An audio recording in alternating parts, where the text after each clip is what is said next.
podcast where hot takes meet craft notes and nobody gets enough sleep. I'm your host, Jessica Mary, and today we are joined again by Henry Corrigan, best-selling author of Party of a Lifetime and A Man in Pieces. So welcome back to the pod, Henry. Thank you so much for having me. I had so much fun the last time. I'm really excited for this. So, Well, you should thank you. be. We are Yes. taking the chaos to a whole new level, so I'd say brace yourself, but you sound braced enough.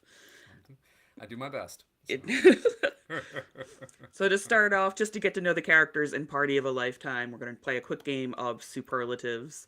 Okay. And you're just going to tell us who best fits that description. The first one is most likely to accidentally start a cult by offering snacks. That would be Toby or Toby or Tina. Tina is his drag name. So but yeah, Toby would actually would absolutely start a cult by offering snacks. Yeah. You really understand your characters when you're like, no, I know immediately who that chaos goblin is exactly. Yeah. Yeah. Least likely to remember where they parked their car for a week. Oh God, that would be Kyle. Yeah, Kyle. I love Kyle. He's big, strapping dude. He's a lot of fun, and he's a great in an emergency. But yeah, he's totally the guy that would forget where he put his car. Most likely Yeah. to survive a zombie apocalypse by hiding in a closet. Becca. Yeah, that's my main character. Becca is my mechanic, and Mm-hmm. she is my bi female main character. And but yeah, she becomes more of a warrior, more of a fighter as the book goes on. But she at the very start, yeah, she's definitely the person that will try to like find like the safe places to hide first, then throw themselves in danger. So. To be fair, that's like the smart way to survive the zombie It is. That apocalypse. is So, true. Yes, like, it is. Yeah. the next one is least likely to resist stealing someone else's dessert. Gabby. Yeah, Gabby is my soccer, captain of the soccer team, potential Olympian, who's an love interest for Becca, and yeah, no, she's an athlete, and I think anyone can tell you, anyone who dedicates any real time to athleticism will tell you that they run on fuel a lot. So yeah, they need fuel a lot. So no, she would definitely be the one to pick out somebody else's snacks. Yeah. Yeah, as a former athlete, I used to eat an entire pizza and then go play tennis. Yeah. Mm-hmm. Yeah, Yeah. Yeah. Yeah.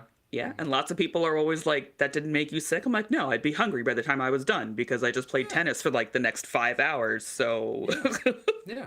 Well, what was the videos from a few years ago? You would see professional athletes, and they would show like the meals that they would eat before, like the yeah, night before that they would do it. I think it was Brock Lesnar. He was former UFC world heavyweight champion, for former professional wrestler, WWE world champion, and the amount of food that he would put away is almost ungodly. Yeah. yeah. I think one of them had come out and they were like, "It's like I eat like 3,500 calories in like a Mm-hmm. sitting." I'm like, "Yeah, that tracks," but also, Yeah. holy crap, Yeah. that's Yeah. a lot. But I Mm-hmm. mean, like Yeah. I have the story. My mother loves to tell the story. I'd had a tennis tournament, a track event, and a chess tournament all in one day. And when I came home, I was starving, and Mm-hmm. my mother had just gone food shopping. I ate $300 worth of food, and she was livid. But I Oh. couldn't stop. I was so hungry. I was just running on empty all day, and I'm like, I need food. Oh God, you poor thing. I'm so Oh, sorry. And I feel oh, bad for your mom, especially now for the size of people's grocery bills. mm, Now it's oh God. Can you imagine what that $300 back then would be worth right now oh my or what it would God. cost you at the grocery store right now? I can tell Easily you, twice as much. yeah, I can Yeah. tell you if I ate $300 worth of food today, I would still be hungry in that Mm. exact same scenario because it would not cover as much. That'd be just insane. Yeah. Yeah. Yeah. My last superlative is most likely to replace every light bulb in a haunted house with disco balls. Toby. Yes. Yeah. Toby. Toby would absolutely do that. Yeah, Toby or Tina, well, whichever ego or alter ego you're dealing with, yes, absolutely would do that. Absolutely, they would have a grand old time in a haunted house. Yes, yeah. Toby would be the person who would actually make friends with whatever entity it is that's haunting the house. They would sit them down and just be like, "Bitch, no, we ain't doing this." Okay, I am living rent free. I got a roof over my head. We ain't doing this, okay? I can think of several people in my life that would be like, sit your bitch ass ghost ass down. We need to have a talk. This is unacceptable. Bleeding Exactly, walls, I gotta yes. clean that shit. Absolutely not. Yeah, yeah, Oh yeah. my god. All right, so actual book questions. Sure. Party of a Lifetime turns prom night to a literal hellscape, or at least a reattempt at prom night into a literal hellscape. Where did this idea come from? I got stuck on the idea of rites of passage, and the like prom night and all these big things.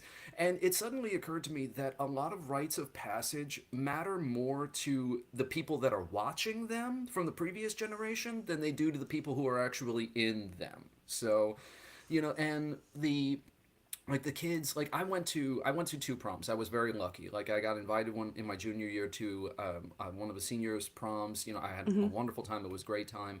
I had my prom and everything. It was a great time, but it was also, there's so much that's involved in it and so many people that have hands in it, and it just becomes more about everyone else's memories than it does like the memories that you're making yourself. So Yeah. my characters, then Becca particularly, had so many interferences, so much trauma and drama that she was dealing with at the time, that they walked into prom that night and it was just like, no, the hell with this, okay?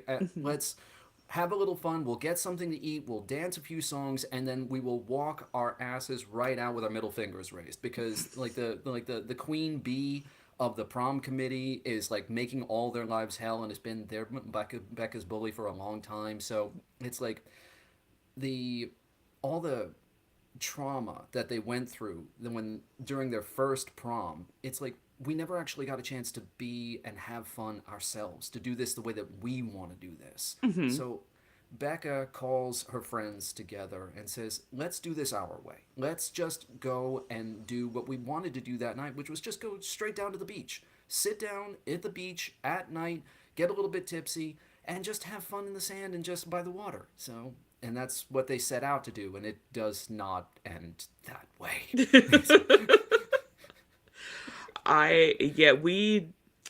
My junior prom was ridiculously expensive for what it was. Like we went Yeah. to one of the local venues and like you could choose chicken that you didn't want or seafood that I couldn't have.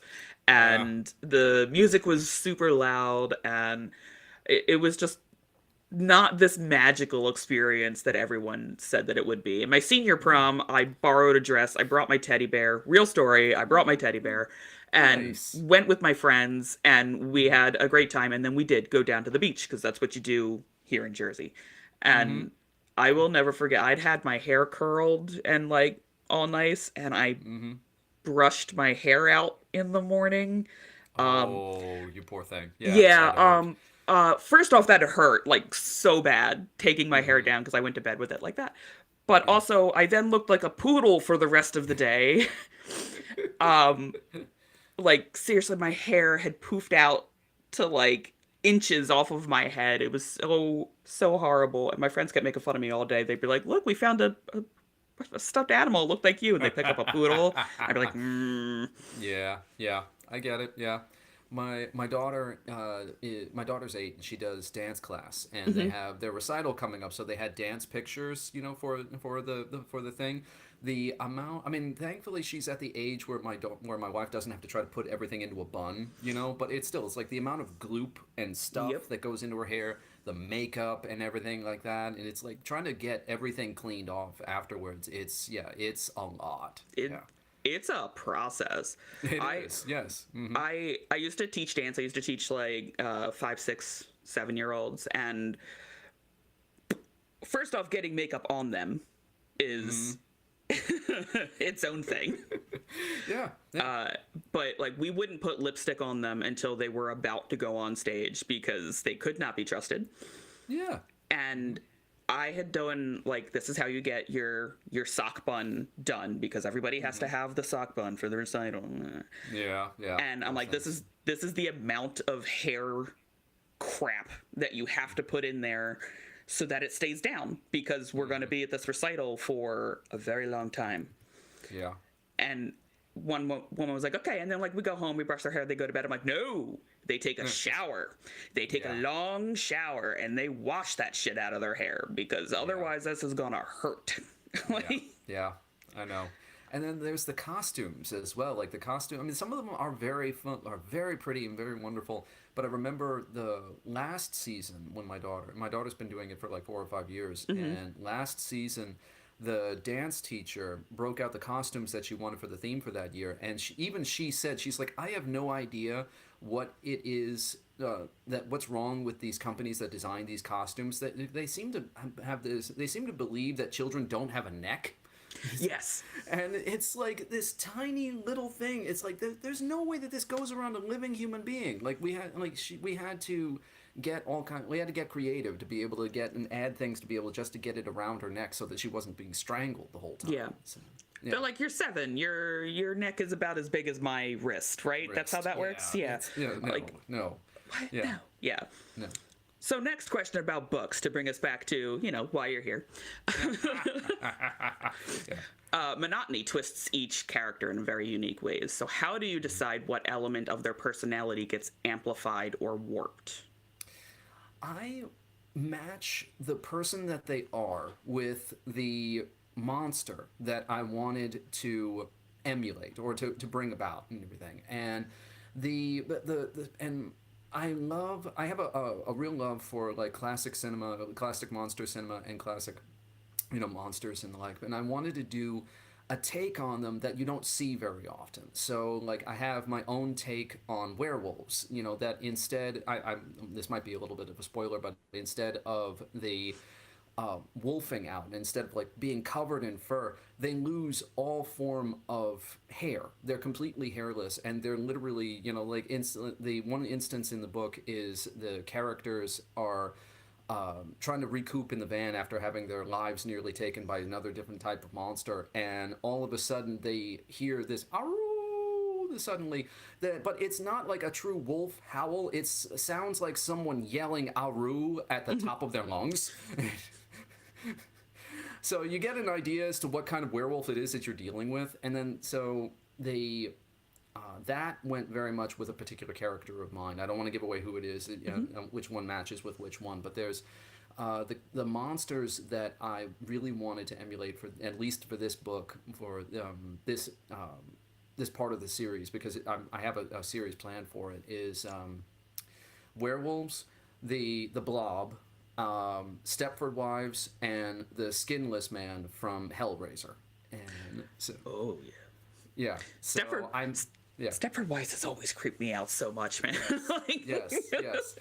So I wanted to take Stepford Wives, but have someone be disturbed by how much of sensation and their own physical feeling of their own body that they lose as they stay in monotony. You talk about like losing agency. You're literally losing portions of your body. You can feel each portion of your body that's going numb. So, yeah. And you're not only losing feeling of it, but you're losing control of it. So as that's happening while your body is while you're trying to fight for your life, you're losing your own sense of self. So. So adolescence. Yeah. Yes. That's a good way of putting it. Yes. Yeah. Yes. That is an excellent way of putting it. Yes. So yeah. I had these. Kyle, Becca, Gabby, and Toby are hands down my favorite characters to torture. So I've had a lot of fun with this book of putting them through hell and seeing what it is that I can do with them. But the monsters that I wanted to bring about were those four: the werewolves, the skinless man, the Stepford Wives, and the blob. Because some of them are not things that you run into all that often, especially the blob. That's not something you run into very often. So. Yeah, that's definitely like, I know that because I was part of B Film Society, and I don't think many people from my generation and down are like, they'd be like, the blob, what's the blob? And I'd be like, it's the blob. What do you mean, what's the blob? Like it's exactly what it sounds like. It's a blob. So yeah. No. It's like Little Shop of Horrors. Like Yeah. nobody, like I know the reason I know the film is Audrey too is I know it because of the musical, you know, and the musical film, you know, Rick Moranis and Yes. everything, and Steve Martin. And it wasn't until I think only a few years ago that I saw the original, you know, and what it was, and that one is I gotta love Roger Corman because you can clearly tell that this was, you know what, we've got time to be able to make a film. We don't really have a script. We're just going with it, and because we've already paid for all of the equipment. We've got all this stuff. We're losing money if we don't use it. So let's just throw crap together and we'll figure it out. And that's how Little Shop of Horrors came about. Yeah, that tracks. That tracks. I love Little Shop of Horrors. It's so It's good. so much fun. Yes. So much fun. Yes. So your book teeters between teen drama and grotesque horror. Were there moments where you felt the chaos kind of wrote itself? Yes, yes. It's funny because there were times when both the chaos and the teen drama and the sass really wrote themselves because I was having so much fun with the characters and there were so many different details and things that I wanted to throw in about their lives and their interactions and the like. And afterwards, when I was done, I went back and just realized, okay, this is too much. At least in the terms of like the drama and the details, it's like I need to pare this back because it's bogging things down, it's slowing the novel, and it's not really helping anything. So that's my biggest thing during editing is that when things are really flowing and ideas are great, it's fabulous. But when I go back to take a look at the edits, it's like, all right, what do I really need? What does this story absolutely need? And that was some of the biggest paring down that I did. So the teen drama just started flowing because dialogue is a lot of fun for me, to write.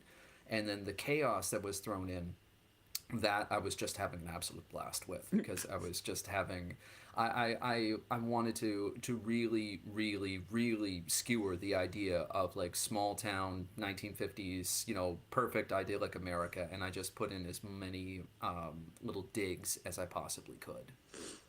What a perfect time to put digs in. I always laugh because I have a Marilyn Monroe collection of movies, and Okay, yeah. I used to like watching with my grandmother and stuff, and a lot of them are like very very very sexual, and I'm like, this was made in the 50s. Wasn't the 50s like a conservative time to be around? And I have more from like the 20s. I have a lot of like Fred Astaire and Ginger Rogers because I love old films, and I'm like, Yeah. there are so many sexual and like not just me in a modern day time reading into this. They are making sexual jokes, and it like blows my mind because our history books are like, this was a very conservative time. People were like appalled by this. I'm like, were they? Yeah. I don't think that they were. I think it's the cognitive dissonance that we're still dealing with is because people want control over it, but they still want to be able to be excited by it. So they don't want it around like all that much. They say they don't really want it around, and when they're in the dark of the theater or in the dark of their own home, they're absolutely digging for it because it is something that they need.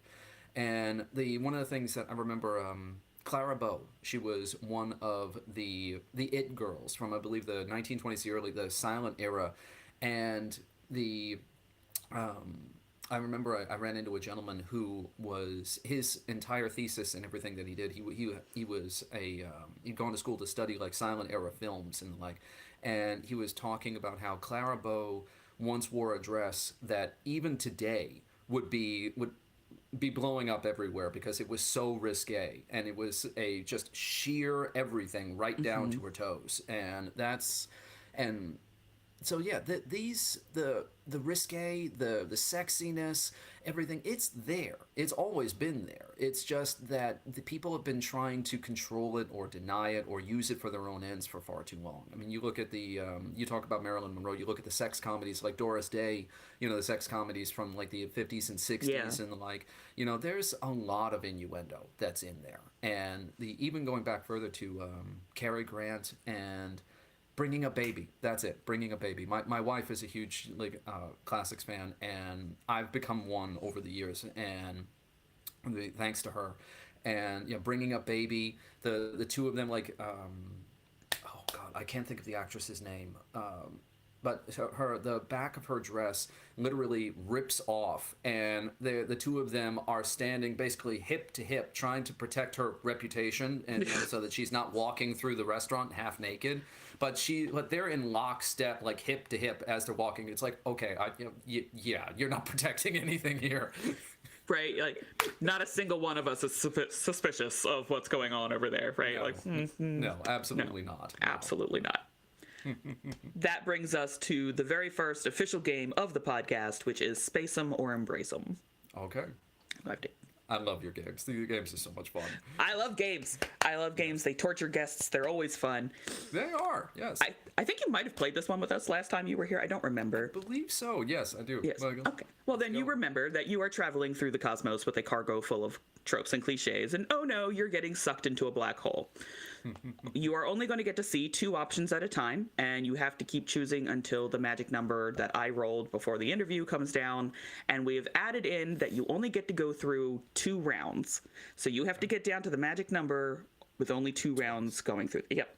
Okay. Okay. So your first 2 are a vampire who's allergic to blood or a haunted smartphone. Oof.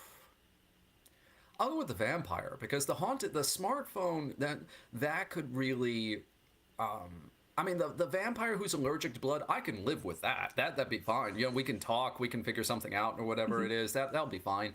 The haunted smartphone could ruin your entire life. You know, it ruins like it could drain your bank account, could like ruin, you know, friendships, relationships, and everything like that. It's like, no.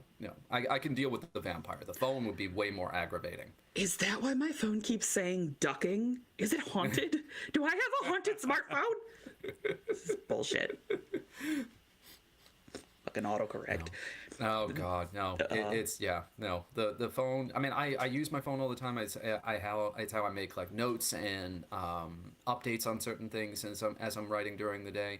But yeah, anything that's that haunted, no, it would be way too aggravating and too much to be able to try to exercise that. Yeah. You know, before it ruins my entire life. No. Your next 2. The prom queen who literally controls gravity, or a demon that moonlights as a DJ. Oh, the demon. Yes, absolutely. I mean, especially because here's the thing. The prom queen, like, she is she's one of the central figures in my book, you know,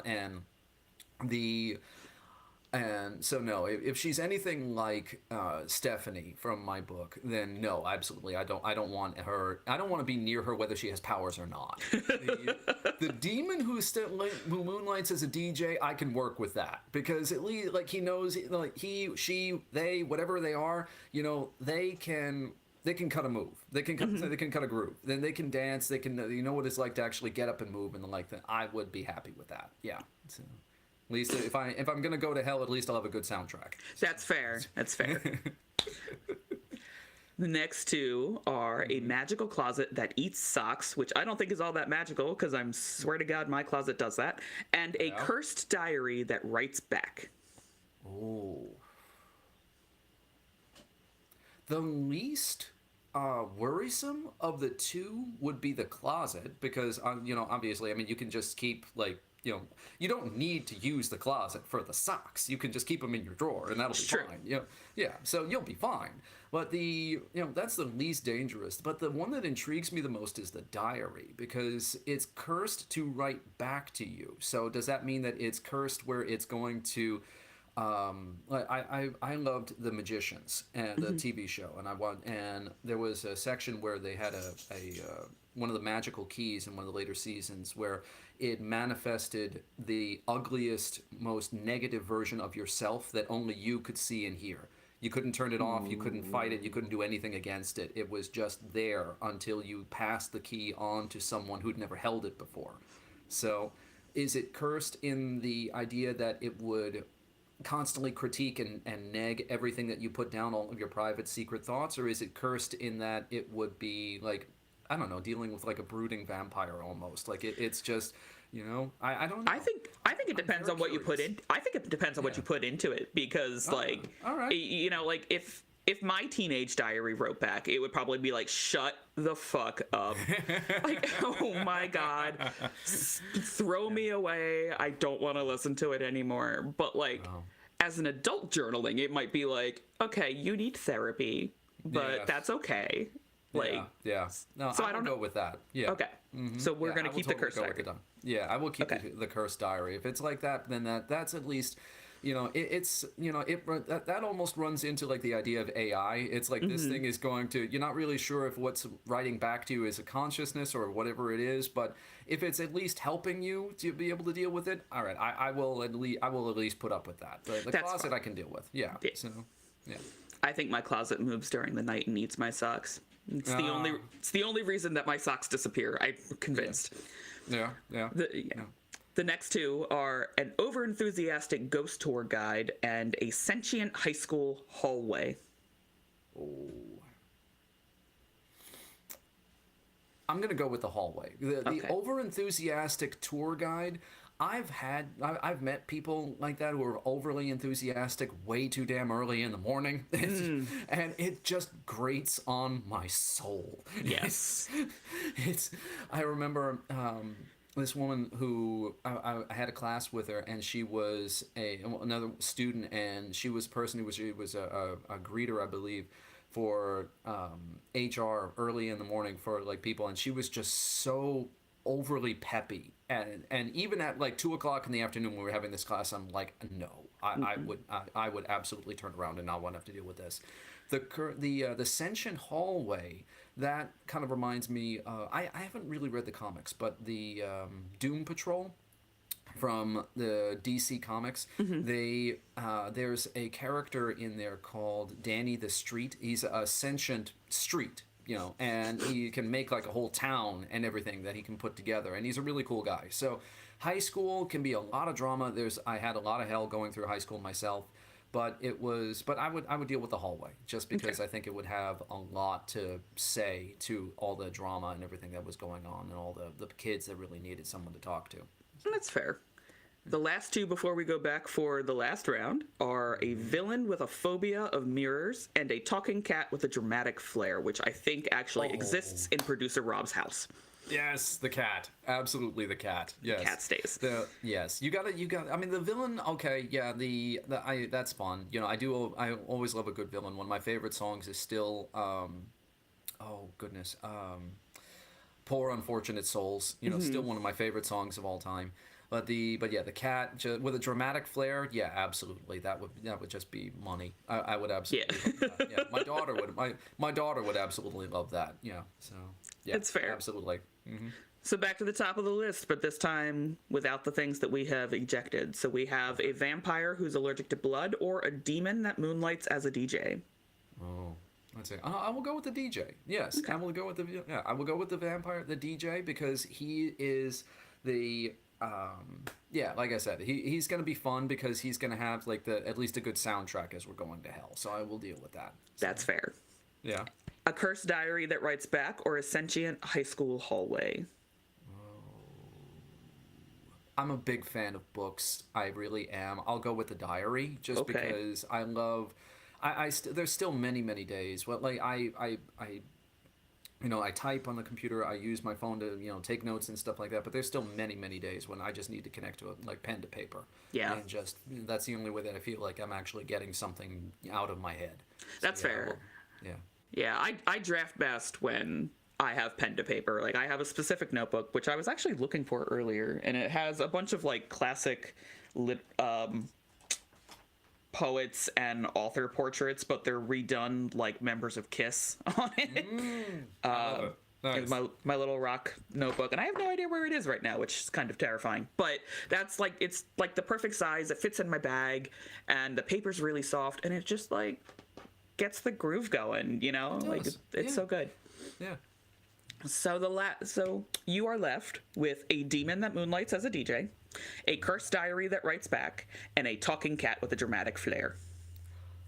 I hate tossing aside the book because I love books so much, but I think the cat would absolutely win out of everybody because a talking cat with a dramatic flair, that would be so much fun. I think it would be. And I would appreciate it, and two, my daughter would appreciate it. Just having coming home and having somebody, having like a pet or a friend to be able to like just sit and talk with and get dramatic with. Yeah, I think she would have. Yeah. Here's a dramatic cat. Do non-dramatic cats exist? I have yet to meet a cat. Point. Yeah, I have yet to meet a cat who's not like sass master and just like total attitude. What's the old saying? A friend of mine used to say that dogs have owners, cats have staff. So, yes. Yeah. Yes. So I can see that. Yes. Although sometimes I feel like my dog has staff. He's So Ringo's a service dog, and he comes with me everywhere to help me with things. But he is like a princess. No one can sit in the back seat with him. He gets very upset if somebody sits in the back seat with him, and he won't step in puddles, which sucks because like when it rains and there's puddles everywhere, he'll drag me around the puddle, and I'm like, dude, I already don't walk great. Can we not do this? He's like, no, it's a hazard. I can't get my paws wet. That's ridiculous. That's too much of you to ask me. Yeah, I can see that. Yeah.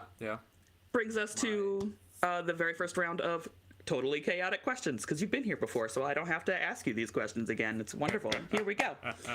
If you could replace every demon in monotony with a snack, which snack would rule supreme?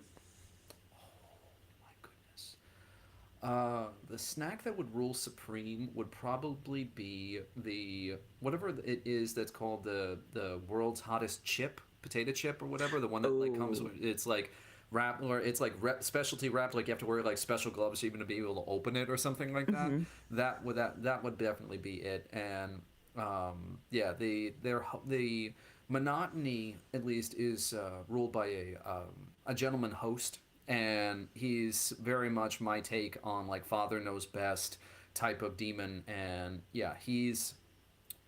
he would be like the kind of thing that you really just can't touch, and he kind of rules over everything. Thinks he's so wonderful, but it's just that's the thing about something like that. There's no good reason for this. Absolutely none. Like there's no good reason for that super crazy hot chip that can put you in the hospital. Yeah, it's just human stupidity and cruelty. You want to see people get hurt. You want to see people, running for their lives or potentially in danger, and there's no good reason for it. So that's true. Yeah, that would absolutely be him. There's no good reason for him. It's just cruelty and stupidity. Every year on his birthday, my friend Brandon makes grills for everybody, and he always does like varying levels of spice in the burgers. So you've got like the base burger, and then he calls them like the tsundere burgers because he's this really One year they used scorpion peppers and ghost peppers, I just watched all of the guys die. Yeah. Like they were sweating, like they couldn't drink enough water, and they couldn't get cool. They jumped in the pool. It was still not enough. I'm like, you knew what you were eating. Yeah. I'm a big hot sauce fan. I had hot sauce on when I made breakfast this morning. I had hot sauce on my eggs. Habanero, like little hot sauce bottle and everything like that. I love hot sauce. I am not a fan of hot for no other sake than just being hot. Yeah. My mother sent me because my stepfather is also a big fan of hot sauce. He actually puts more hot sauce on his eggs than I do, and he'd gotten a set of hot sauces, and he tried one of them, and as my mother put it, she'd never seen him just turn that red that fast, and he was coughing. He couldn't he couldn't talk. It was just brutal. She sent them to me to give it a try because she knows how much I like it, and one of them is like a scorpion, little bottle of scorpion peppers not peppers but sauce made from scorpion peppers. It's good. It does have actual flavor, but a little goes a long way.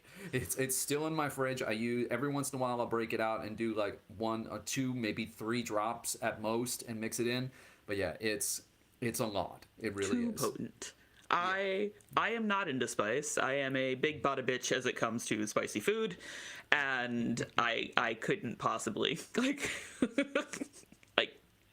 I can't even do like base buffalo wings. Like I'm just like, nope, it's too much. I can't. That's my wife. My wife doesn't like spicy food either. I mean, because of me, I think her tolerance has gotten a little bit, higher, but it's not something that she enjoys really. Yeah. So no, it's fine. My grandfather was the kind of guy who would buy like exotic peppers and leave them drying in his garage, and then make like sauces and little like dips and stuff like that out of them. So, yeah, it's something that I at least inherited from him, but it definitely skipped a couple of generations. Yeah, so. Definitely. Would you rather have Becca narrate your life or a sentient stapler? The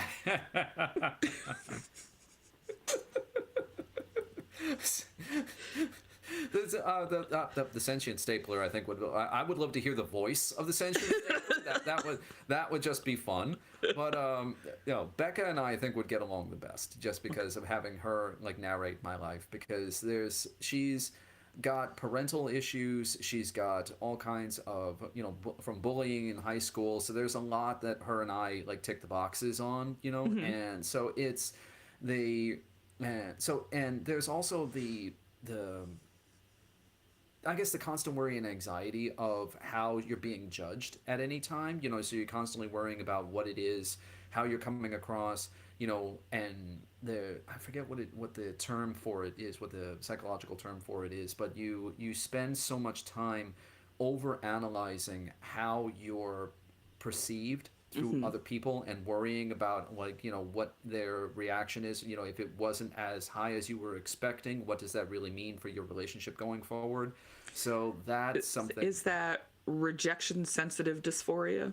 Something, maybe. I don't know the psychological term for it, but it's something that but it's at least something that I understand. So at least it's something that I felt, and I think Becca would understand that as well. And coming from like the home life that she's had and all the problems that she's had. So yeah, Becca would absolutely be the person that I would want to narrate my life. I think her and I would get along really well. I'm really interested about the sentient stabler. Yes, I am too. I would love to hear the voice. Yes, I would love to hear the voice of it. Yes. Just click clacks the entire time. Yep. So if your anxiety became a disco-themed monster, what would its first words be?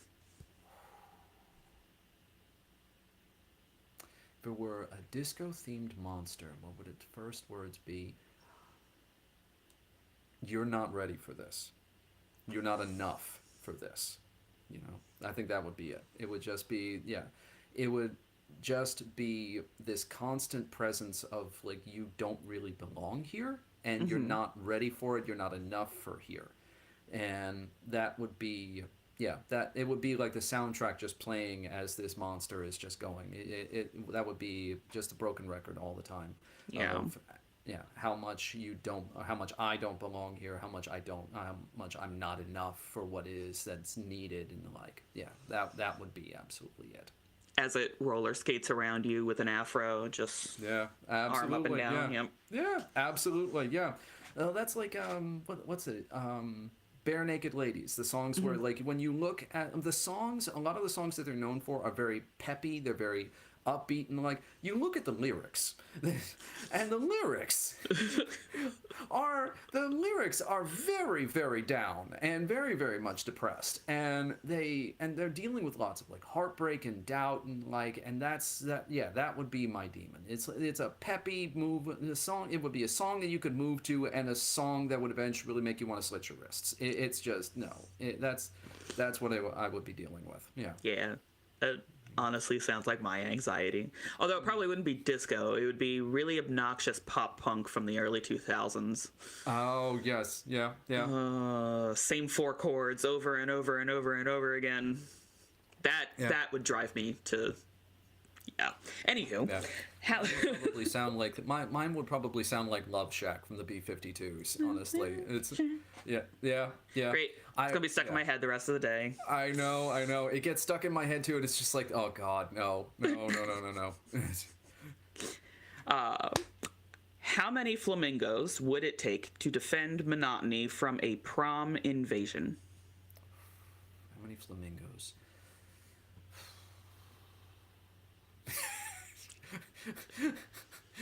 One. One? Because, yes. in the Miami airport. And because I've flown down a couple of times. My family is my mother and my stepfather have been very kind to both me and my family, and they've flown us down a couple of times to visit them in Florida. So we stayed with them for a few days, and we go through the Miami airport, and in the middle of the Miami airport is, I cannot remember the name of it, but there is a gigantic pink flamingo that sits in the middle of the Miami airport, and its beak is pushed right against the ground, like it's holding up the ceiling. It's absolutely enormous. It's beautiful, and that is the one that I can see that flamingo just stomping its way through monotony to defend whatever it is that's that's coming after the town. It's yes, that whatever that flamingo's name is, I can't think of it right now, but yes, that one flamingo would absolutely look after the town. Beautiful. If your book's Hellish Prom had a theme song, what would it be? Oh, it would have to be, because my publisher, Crystal from Byzantium Sky, she had asked me, because we were going to announce, the cover for the book and everything that we were doing, and she's like, I'm racking my brain trying to come up with like a song to go along with the announcement, make it, fun, make it peppy. She's like, I can't come up with it. You've got like hellish demons, you've got all, prom nonsense, you've got all these things going on. It's like, what is it? Do you have like a playlist or something that was going, and I'd made up a playlist of songs that that really embodied this book, and I made one for the next book that I have that I have written. I just, and I have kind of one going for the third book after that. But the one song that she picked out, and the one that I think is absolutely perfect, is Raising Hell by Kesha. So that, yeah. That is, it embodies the fun, the chaos, the drama, the tears, the everything that just embodies monotony and the prom itself, because you're fighting to be able to be your own person. You're leaving your own things behind. You're kind of sticking to a version of a faith that you were you might have been raised in a faith, but this is your version of it. No one else can have it. And whether it's oh goodness, what's the trending term right now? Conventional Christian or oh God, what is it called now? It's Oh, I'm the wrong person to ask. No, I know. There's a few people online have gotten themselves into trouble in terms of, now there's books that they don't read because they're reading biblically conventional or conventional biblical or Christian, something along those lines, because they don't read certain books anymore because they're going along with conventional Bible terms. They've gone into that. Much more of a conservative version of Christianity and all the things that they've lost, and people are trying to point out to them all the things that you're losing, how wrong this really is. So yeah, Raising Hell would be that middle finger to it, is the idea that you lose so much of yourself by trying to stick to this incredibly rigid, impossible to live with set of morals. And you can still find faith, you can still find friendship, you can still find love all within it, and whether people approve of it or not doesn't matter. It's not even the point. It's what you're able to live with and survive with, because none of this is supposed to be as hard as it should. It should be as hard as it is. None of this. Seriously. Yeah, everything that we're living through, and I try to post this online. Look, I have been very, very lucky in a lot of the things that I've, the life that I have, the things that I've done, the things that I'm able to do, and I'm very, very lucky. There's a lot of people who unfortunately are not. And this book, I think, and Becca's perspective and what happened and everything that their friends go through, that is, if you've ever wondered why, or, if you ever looked around and said, it shouldn't be this hard, this is the theme. This is the book. This is what this is the story. So. True facts should not be this hard for anybody. No, absolutely not. To get back to the fun times. Yes. I'm sorry. No, it's fine. I can get, yes, my own depression and anxiety, that will get me so many times. I'm sorry. So go for it. It's fine. We absolutely derail the podcast almost every recording. We're like, hey, how's your anxiety doing? It's not great. I doubled down on my meds today. It's wonderful. Yeah. Totally understand. So would you rather attend a prom with gravity reversed or a prom where everyone's hair grows uncontrollably?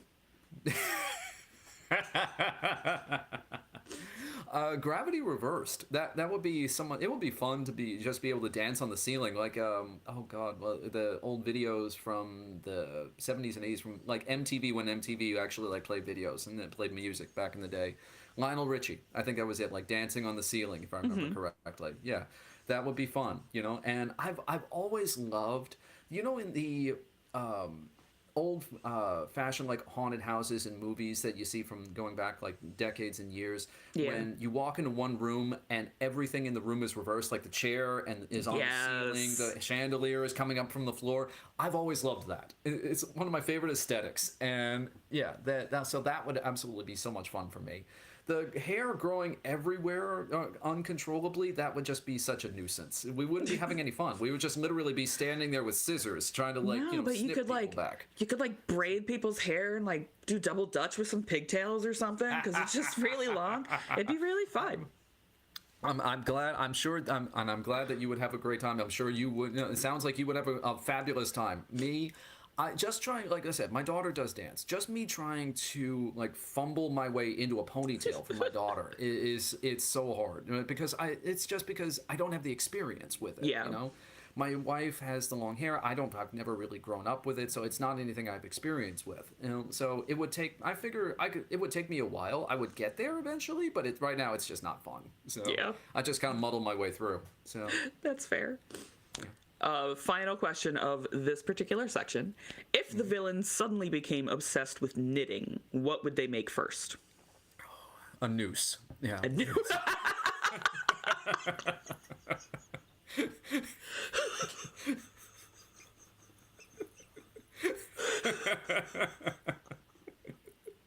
You were just prepared for that one. Like, I know exactly what this bitch is making. That just literally came right into my head. I don't know why. Yeah, they would absolutely be stringing up every single innocent person in the world, and and I can see them being kind of like that Instagram influencer kind of thing. It's like, what, sit with me as Armageddon, as watch me knit pearl tuck too, and all this whole thing. They would not only have fun doing it, they would have fun talking about it, sharing the videos and everything online while people are swinging in the breeze. Yeah. Oh my god. Yeah. I can see that in my head. Yes. Like, yes. And like, they'd be like, "Now you don't want to make it too tight, or they won't like." Oh god. No, we're not hoping we're not hoping for the neck breaks. We want them to sit and strangle for a while. No, it's important. Yes. It's important. We can't end it too soon.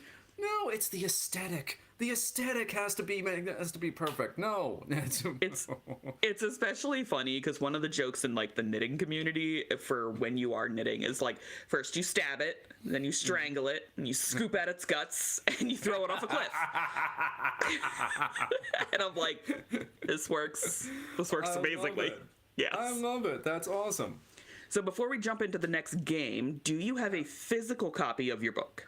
Not yet, no. My publisher... No, I'm sorry. I have... Hang on. The next best thing. Beautiful. Have the actual poster.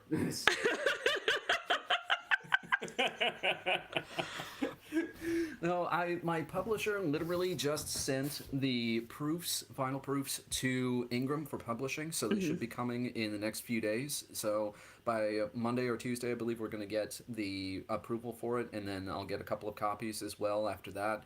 But I have arcs that I've been giving around to Instagram and not influencers, but a friend of mine, or a reviewer that I had met on Instagram, pointed me towards another another ARC reviewer, who had made an actual list of, because she got so sick of the number of influencers and Instagram people that were charging people for reading their books and like. And I've been taken in by these people a number of times, okay? So I've spent good money for absolute crap, okay? And so she made a list of like 150 reviewers who don't charge for reviews. They just ask for an arc, maybe a physical copy. That's about it. Because obviously you're already investing in these people. You're already giving them, their, what you've worked so hard to be able to do. So I combed through that list like an obsessive son of a bitch, and that I am. And I found a number of wonderful people that I've been able to send the arcs to. I've sent them, I'm on the arc is on Book Sirens as well. So you can, if you're on Book Sirens, you can ask to be part of the team as well. There's, I've sent it around to a number of groups on Facebook and like, so yeah, there's a lot of things that I've been trying to do, but yeah, and I'm really looking forward to having a physical copy that I can put on my bookshelf next to everything else. So okay, well that means we don't get to play Bring Your Own Book, which makes me sad. But I have a backup game, which is a spelling bee. Okay, sounds good. So it's traditional spelling bee rules. I have phonetics and an example sentence here. Okay. I didn't include definitions because none of them are homonyms. So I figured they're good enough. Yeah. So the first word is necromancer. Ah, okay. Necromancer. Yes. Yay. Okay. The second one is infernal. Infernal. Oh, that's Edward Lee's City Infernal was one of my favorites growing up. Infernal. Yes. Abomination. Abomination. That's such a fun word. I love these words. Abomination. Yes. Yay. Monotony. Very good. I love that. I feel you should be able to spell this one. Watch me add like too many O's or too many O's and N's in there. All right, monotony. Monotony. Yes. Yeah. Coven. Coven. All right. That's Coven. Yes. Don't love a good witch's coven. Yes. Yes. Pandemonium. Oh, that's a tough one. I like that one. Pandemonium. Cougar and Dark's Pandemonium Shadow Show from Something Wicked This Way Comes, one of my favorite books of all time. Pandemonium. Yes. I'm probably wrong. Oh, really? Okay. Yes. Very cool. Right. Apparition. Oh, is it one P or two P's? Okay. I'm going to go with Apparition. Yes. Yay. Okay, cool. Chimeric. Oh, okay. Chimeric. Okay. Chimaeric? No, it is Chimeric. Eric. Okay. All right. That one's hard because it's Greek. No, that's okay. Diabolical. Diabolical.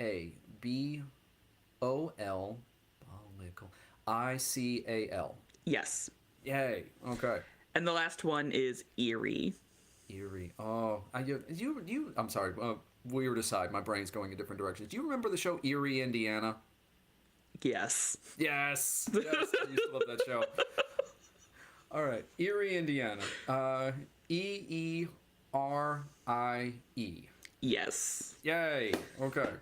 No one ever gets all 10. You got 9, but very good. Thank you. And then we have our last section of crazy nonsensical questions. I love it. If Monotony hosted a talent show, what would Becca's act be? Ooh. Becca's act would probably be changing all 4 tires before the car slips off the jack. Because in Monotony, what they would do is like they wouldn't give her like the true like mechanics jack like you have, the kind that actually does work and lifts up the car. They would give you the scissor jack like we grew up with, the thing that it's like the breeze comes along and just thunk, the whole car just suddenly hits the pavement. So I had one of those in my car when I first started driving. My first car was a 1987 Mercury Lynx, and its factory date is 1 month older than me. Okay, yeah.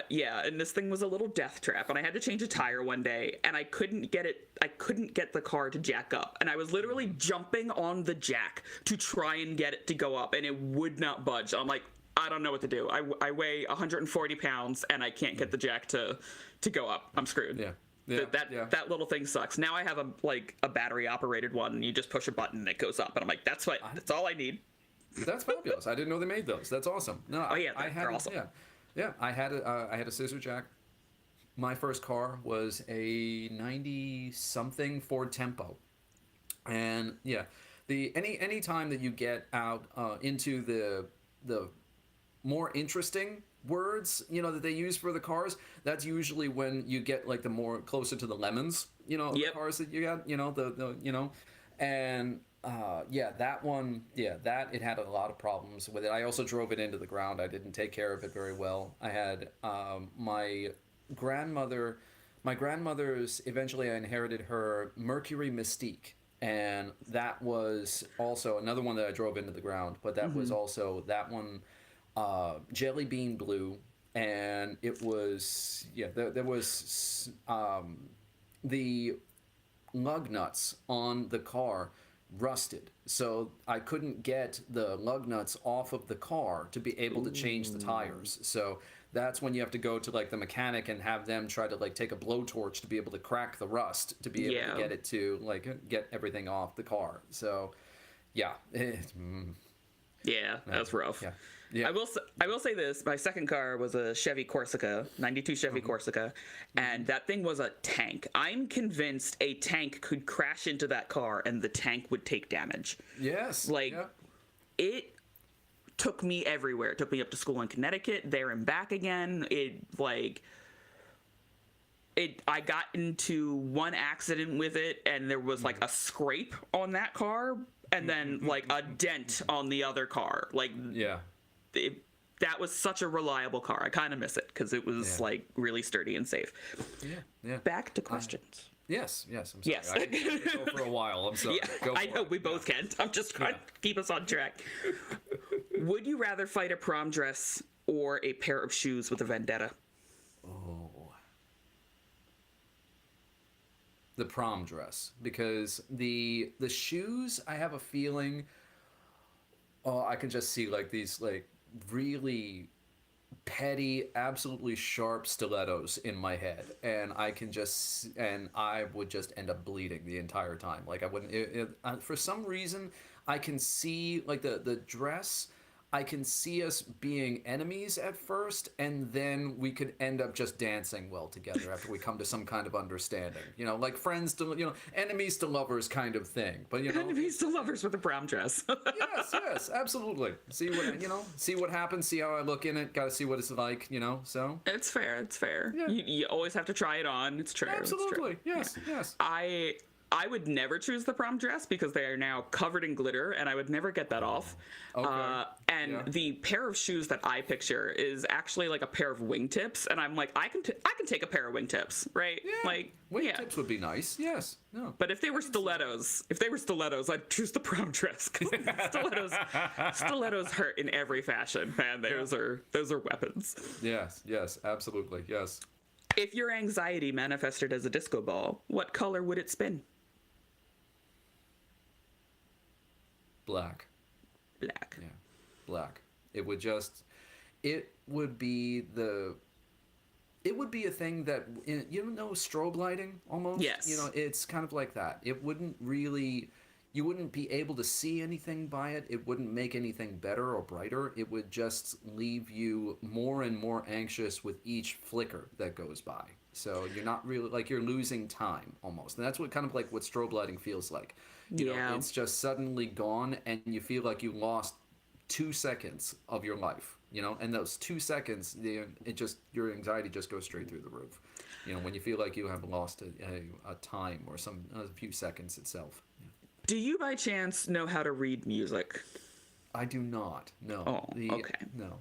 No. There's a really great visual joke about anxiety, and it's just a bunch of rests, which is when a musician is supposed to not play, but it slowly makes them like faster rests. So nothing's actually being played, but like it's just more rests, and like that's the visual representation of my anxiety. Nothing is happening, but I'm real nervous about it, and it's getting hectic. Like, it's so dumb. Yeah. No, it's not dumb. It's just the way that you react to it, honestly. I know. I hate it. Yeah. I mean, a lot of things. I mean, we there's the old joke of like, you get so anxious about something, then you get through it, and suddenly it doesn't feel as bad as it does. But it's not. That doesn't mean that you're an idiot. That doesn't mean. It's just simply the fact that there's so much that is built around it, or so much that depends on it, If you've been lonely for a while, and meeting that first friend, or just trying to meet that first friend, that's nervous. That's nerve-wracking. If you're trying for a job, whether you've had jobs before, whether you're, if you're taking on a new lover, you might have had sex before, fine, yes, but that doesn't mean you've never seen this person, has never been with this person before. They've never seen you naked before. So, it doesn't make you an idiot. It's just natural reactions to something that the importance of it, whether it's easy to finding out afterwards, it's okay, but I think for me, one of my worst panic attacks was early on, and I lived in the dorm. I lived on the 6th floor. That's very important. I lived on the 6th floor, and I thought somebody was outside my window staring in. And so I stayed up all night because I couldn't get the image out of my head that somebody was watching me through my window. And finally dawn breaks, and I calm down, and I realize this man has to have 6 stories worth of leg. Yeah. In order to be standing in my window. And so immediately, like, it becomes this very cartoon figure, like how little kids draw their dad, right? Like with like legs that are like 75% of the figure, and then like the last little bit is the torso and head. And I'm like, all night long, I lost a whole night's sleep because my brain, although seeing that no one was outside my window, believed somebody was outside. God damn it. Like... Yeah. No, I understand. And look, I've never had a panic attack. I mean, I was diagnosed with mild to moderate, like, anxiety and depression. So I've known people who have severe anxiety, severe depression. I would not survive at those levels. I know that. But I've had so many moments where I've lost sleep because I've worried about outlandish things that happened to my wife, happened to my kid, I replay conversations and things that I've done, messages that I've sent in my head over and over and over again. So yeah, and I've had nightmares for as long as I can remember. So, I mean, I still vividly remember having a dream where I don't think I was a teenager yet. I think it was just on the cusp of being a teenager. And I'd fallen asleep, and I remember this dream. It was so vivid, so detailed. I had fallen through the floor and there was just a pit beneath me, but something had caught me, like at that very, so I wasn't completely falling, except I don't remember if it was a vine or something like that, but then all of a sudden I'm hanging by one foot, and I see this snake come slithering down, and it starts digging and eating its way through my foot. So, no. That's a nope rope. Yeah, no, absolutely not. And that was when I woke up, because the physical shock, I could feel it at the time. It was so vivid. I could feel the physical shock of it. Yeah. And that was what woke me up. So, no, I totally understand it. So. It sucks. It does. I do not wish this on my worst enemy. It sucks having these things. Yeah. No. Where did I leave off with actual questions? Oh, I got it. Okay. How many demons? Yeah, demons on a school bus. How many demons could fit in a school bus before it became sentient? Oh, let's see. Honestly, I think it would only need one, and it would just need the host, because the host in my town in Monotony is the I don't want to give too much away as to how it is that he's connected to everything Hmm. else and what it will eventually lead to. But yeah, it would just need him, because he would be the kind of person who would politely bully you for as long as it took until you broke. And I think it would do that to the school bus. Eventually, he would just politely, smilingly bully you until you did what he wanted you to do, and the bus would take on his own personality from there. Okay. If your book were a flavor of ice cream, what would it be? My daughter has been reading. It's just started a new series of books last night called a 13-Story Treehouse, and one of the books, and one of the is there's in the section it lists like 78 different kinds of ice cream that they list, and it's crazy kinds of flavoring, like egg and bacon and eggs, and bacon eggs without bacon, bacon without eggs, and there's like 50 different ones in there. But there's one that was let's see, the one that keeps coming to me, and I don't know why it is, or what is invisible ice cream is yeah, invisible ice cream. And because that's the flavor, and that's the thing, is that, and I'm not really sure why, but maybe it's the fact that it's a kind of thing that that it's there, and you can taste it, that it's there, and it's doing something to you, but you can't see it, you can't grasp it, you can't do anything about it.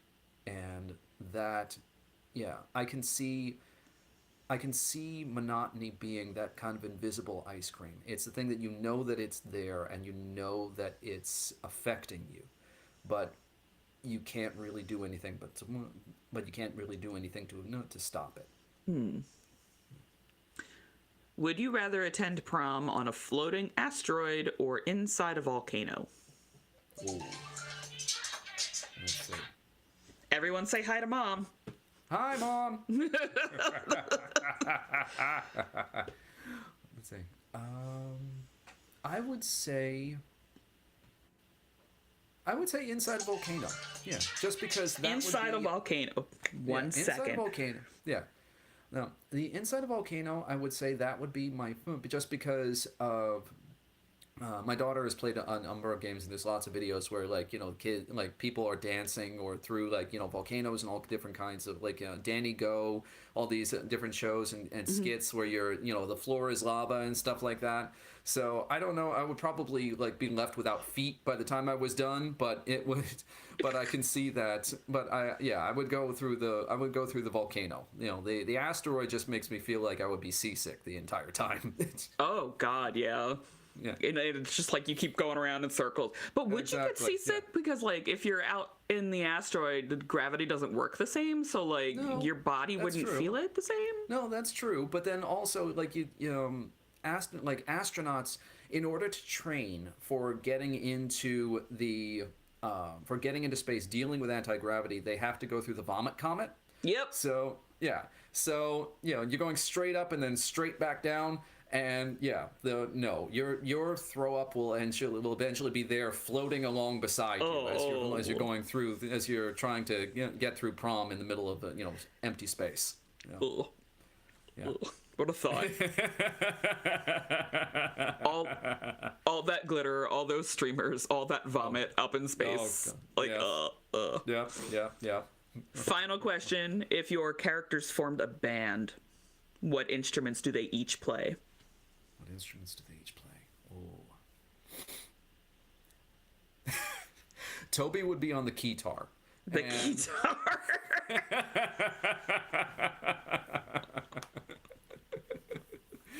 Toby would be on the keytar. Yes. He would have an absolute blast with that, and I can see it. Kyle would be the drums, because he's the kind of solid type of guy, kind of solid foundational type of guy that you can build the rest of the rhythm around. Gabby would be bass, and the thudding, like electric kind of heavy beat of almost like as you're just running, as you're going through the song. And that would leave Becca. I don't know if I would put her at lead guitar or triangle.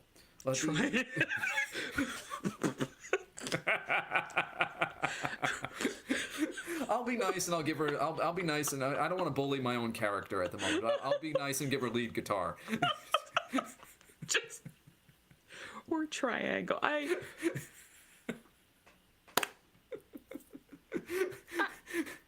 How do these things just wildly different sides of the spectrum?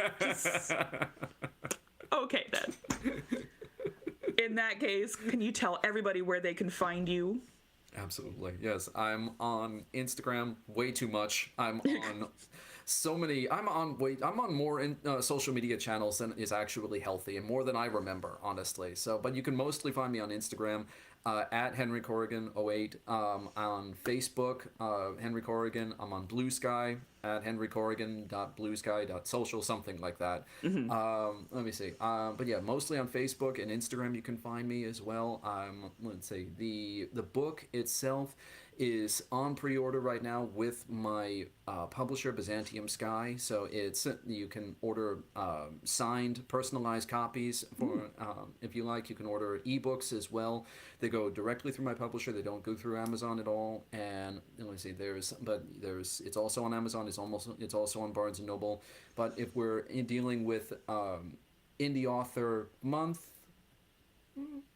Go to come to the indie authors. Yeah. Come to the indie publishers as well. Yeah. I saw a number of posts recently, like Barnes and Noble is charging like indie authors for books. They're no longer carrying books that are under a certain price tag. For independent authors.